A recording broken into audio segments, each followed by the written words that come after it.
Welcome to another episode of Women in Focus.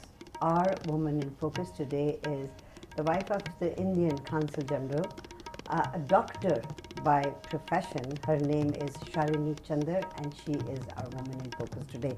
Good morning, good afternoon, evening. How are you doing? Good day. Greetings to you. Thank you very much for taking out the time to interview me. It's a pleasure to see you again. I'm fine. I'm great. Thank you. Good. So you've been here for a few months now in Canada. It's been 5 months exactly. And how's your visit? It's wonderful. When we came here, we came here for, it's a beautiful city. It's very safe. It's a lovely country. When I met few people here, Yeah. I feel they're the kindest people on earth. So I'm going to say that we probably get some shock when we go out of Canada because this is the beautiful place. I mean, it's heaven on earth. So I'm very happy to be here. So, being the wife of a diplomat, you guys must be traveling a lot. We have traveled a lot. Yes, you're right. And About 5 or 6 countries Yeah. so far. So I mean, if I may list, it'll be, and those are interesting places. Whenever you go to a place, obviously, the very first time you get there, there's a little bit of a shock or pleasant. There are feeling. hitches for Yeah. sure. There are for sure hitches. And then you're yes. there for at least 3 years, right? At least 3 years, yeah. And then, by the time you're leaving, is it like, oh, It's always home, It's honestly speaking, I have left 6 homes, and you leave a part of yourself back. Some affect you more than the other, Yes. and some are like very close to your heart. yes, But then this is life, You leave something and you gain something else. So I'm happy to do that as well. I'm happy to leave, to live for 3 years and Yes. then leave it nicely Right. and have beautiful, pleasant memories with me, and ready to move ahead. So now, as a wife of a diplomat, as a doctor by profession, how does that affect your own profession? well, that's a painful story to start with, but it wasn't, over the years, it was not so painful. Right, Because I kind of gathered that this is what it's going to be. right. And since I have my lemon, I might as well make a beautiful sweet lemonade out of it, which I tried making it and it succeeded, which was wonderful. As you said, yeah, it wasn't the best combination, a diplomat getting married to a doctor.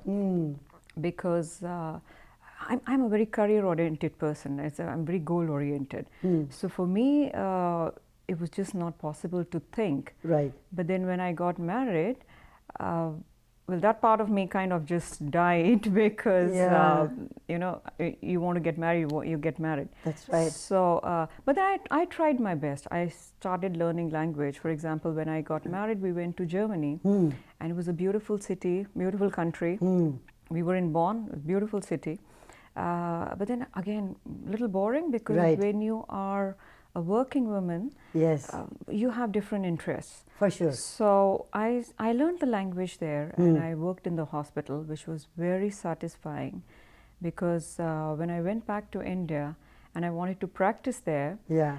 the best of the hospital, the best of the doctors told me, oh, well, you can't practice because you're 10 years ahead of time.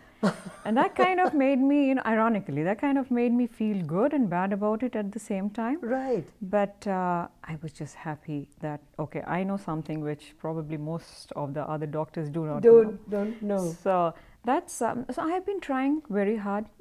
I haven't given up as such, even till today. Well, good for you.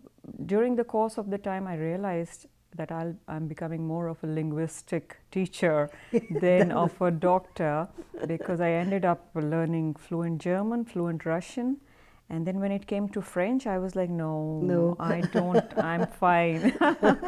So then I diverted myself to public health. Right. So I did my master's, I just finished, in fact, 7 years back, Yes. from London School of Hygiene and Tropical Medicine.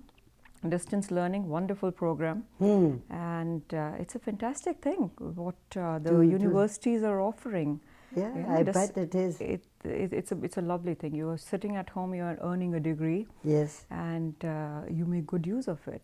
So after that, I practiced, in the sense, not practiced, but I Right. worked in the UN, in Right. WHO headquarters when we were in Switzerland.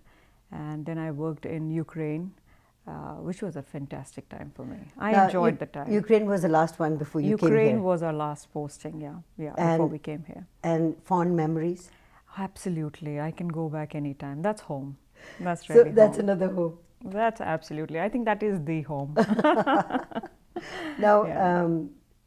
you so beautifully chronologically told me as to how your career path has you've enhanced it as you go along with different postings. So let me take you to your childhood. Sure. And where were you born? Well, it's a tricky thing. I know for sure where I was born, but I was raised up in different parts. I was born in Karnal, and thereafter, because my grandparents were there for that time, Right. and but I'm like brought up in Punjab in various cities in Punjab because my father was a serviceman, I see. and he got transferred every year. Right. So, Every year? Every year. So being a diplomat's wife is still easier to handle as far as changing places are concerned. So, so in 12 years of my school, Yes. I have changed something like 9 to 10 schools. Oh you my know. God. So, yeah, that was. So never got to make friends as a I made child? friends everywhere. Everywhere. Everywhere. So I'm blessed that way, really. I'm That's blessed. good. I have friends everywhere, and now in every country, I guess, wherever I've been. So it was a pleasant thing, and I would not have changed it for anything else. anything else, no. I love the change. It invigorates me. It inspires me. You meet new people. You meet new situations. Challenging, but interesting. Yeah. Meeting people. The guy that you married, I'm going to find out how you met him, but I want to take a short commercial break. Sure. And get the program paid for and come back and find out. Sure. Sure. Shalini Chander is our Woman in Focus today. Don't go away. We'll be right back.